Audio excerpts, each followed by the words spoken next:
Hello guys, hope you are safe at home. So today we are going to cover the next part of tenses, and that is future tense. In future tense we will go with the first part, that is simple future tense.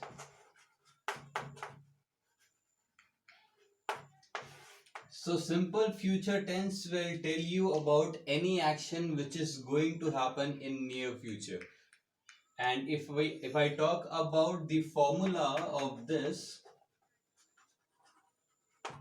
so if I talk about the affirmative formula, we will have subject first, then we will have will and shall, then verb first form plus object.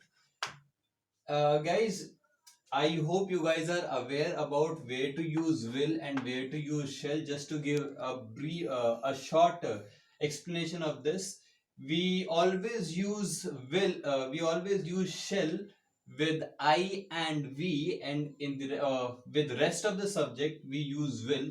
Though in modern English we are using will with I as well, but usually, as per the formula of grammar says, we always use shall with I and we, and with rest of the subject we use will. Though we use there are some exceptions where we use shall with second and third person, and you will learn that in models. I hope you guys have learned that in models, and that is when there is any command, any request, any determination in a sentence. In that case we will use shall with second person and third person as well. But for now, this the formula affirmative positive part of simple future tense, the formula is subject, will, shall, verb first form, and then object. If I talk about the negative part, it's really simple: subject, will, shall, not plus verb first form plus object. If I talk about interrogative or question form, this is subject, will, shall plus subject plus verb first form plus object, and then the question mark. So guys, you can make the interrogative negative formula from yourself. It will be will, shall, subject, not plus verb first form plus object. I had told you this in the last videos as well. Whenever we are writing the interrogative sentence, we will always follow the same sequence of subject, verb, and object, but the helping verb will come in the beginning. So this is the formula of simple future tense. Guys, the new part in this is you can write that in the note, and after this I will give you example of simple future tense. You can write this in note that if in future, if there are two action happening in future, one after another,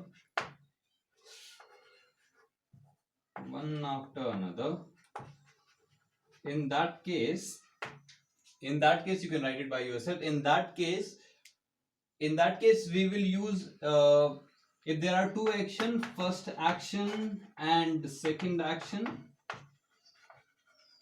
the first action will be in simple present tense and second action will be in the future tense. For example, if I say, usually we say, if I will come here, I will teach you. But because there are two sentences and both the sentences are happening in the future, in that case we will say, if I come, I will teach you. So first sentence will be in the simple present tense and the second sentence will be in the future tense. So this is the important note, guys. You might not get this in your books. If I talk about the example of simple future tense, you can write anything, guys, like I shall I shall read a novel. You can write it anything, guys. You have subject here, you have shall here, and then you have verb first form here, and then an object.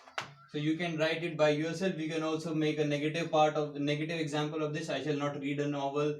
Shall I read a novel? And shall I not read a novel? You can form all those examples by yourself. The important part was this, like where if there are two action happening in future, in that case the first action will be in simple present tense and the next action will be in the future tense. Okay, and guys, that part you may study in models as well. So I'm skipping that part, and there are called conditional sentences also. In that case, or in that part also, in that topic also, you may cover this part.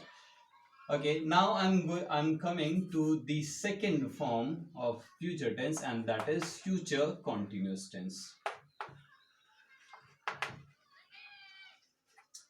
Okay, future continuous tense. Let's talk about the form. Okay, before formula, future continuous tense tells you about any action that will happen in future for some period of time. It will be continued for some period of time.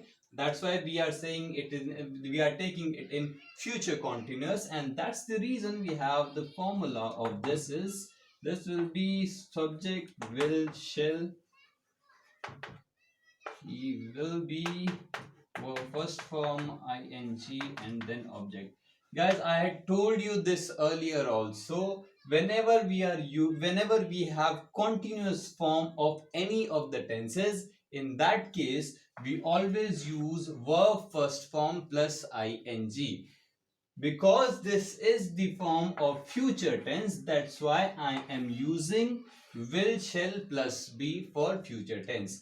But verb first form plus ing will always be used for every form of tense in continuous, every tense form in continuous form.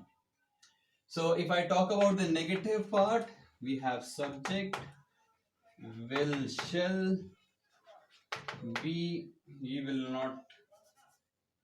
not plus be plus verb first form plus ing plus object. If I talk about interrogative, again the helping verb will come in the beginning, will, shall, subject plus will he be the first form plus ing and then object and the question mark. Again, you can form the interrogative negative by yourself. Will, shall, subject, not be for first form ing and then object.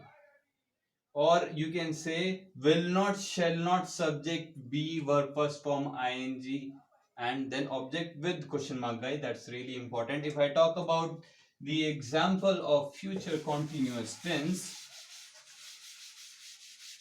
it's really easy, guys. You can make any, like, examples are really easy. You can make it by yourself. He will be uh, he will be painting tomorrow. He will be painting tomorrow, and he will not be painting tomorrow. Will he be painting tomorrow? Will he not be painting tomorrow? So you can write it the examples by your own.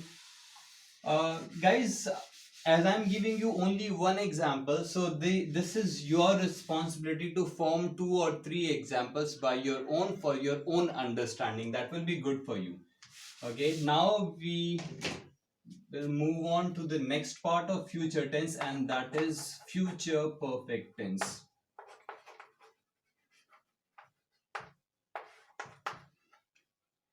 So future perfect tense actually tells you about an action which will happen in future, which will go for certain period of time and which will end because of certain other action will start in future. So if I talk about future perfect tense, the formula will be subject plus will, shall,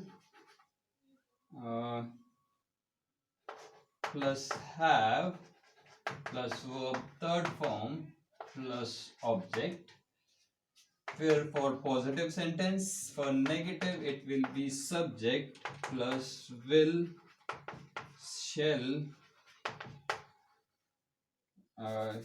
not plus have, plus verb third form plus object. For interrogative sentence or question mark, I'm making a question mark here in spite of writing interrogative. It will be will, shall plus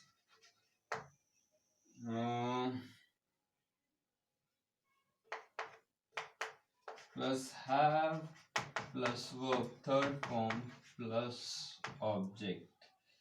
So I hope this is the correct form, guys. Will, shall, subject, have plus verb third form plus object. You can make the negative part of this by your own.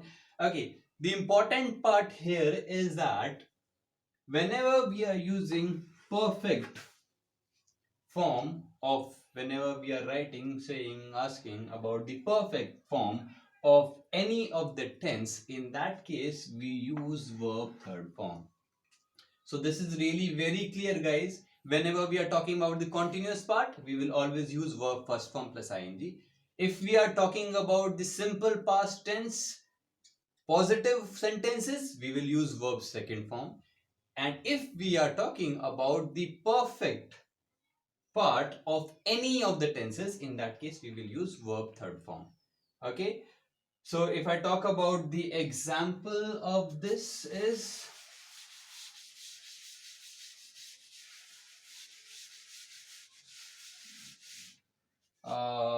I can say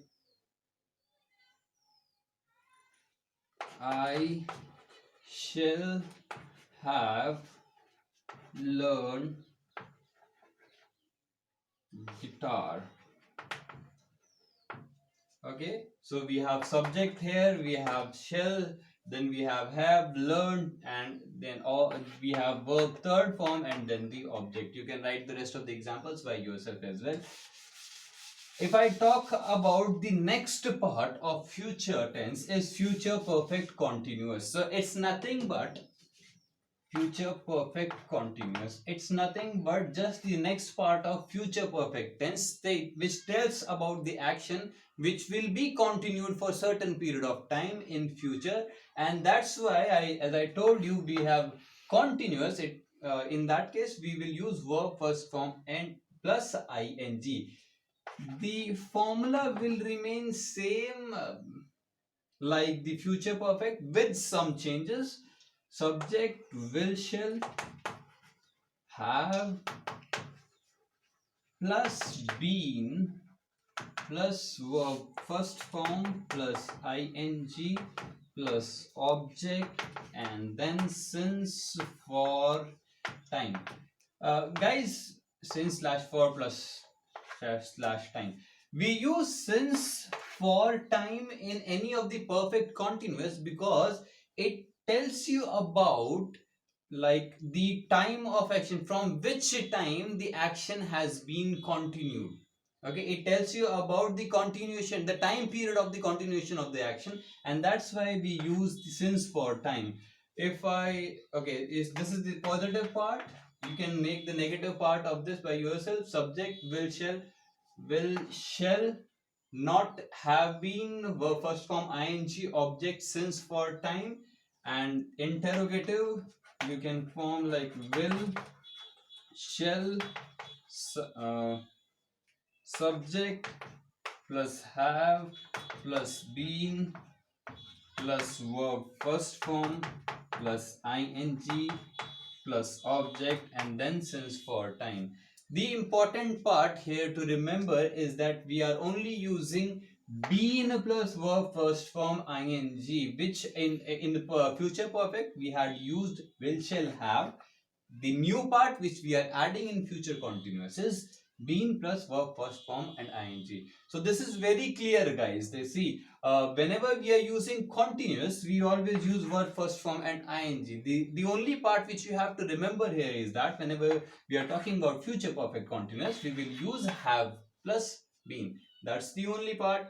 If I talk about the example,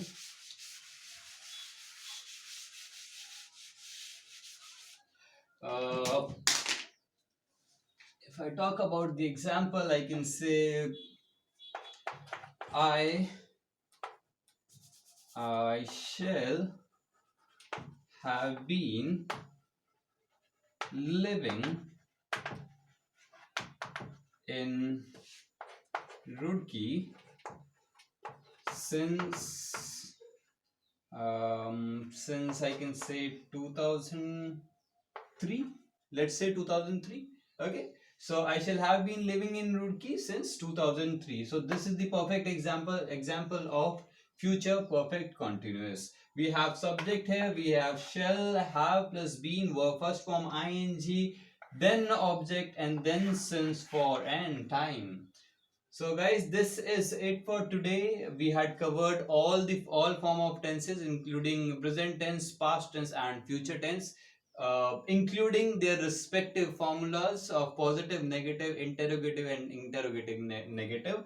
So I hope you guys have understood this. Guys, please do write at least 3 examples or 2 examples from your side so that you can get more understanding about this part of tenses. Thank you very much, guys. Be at home, be safe. Thank you.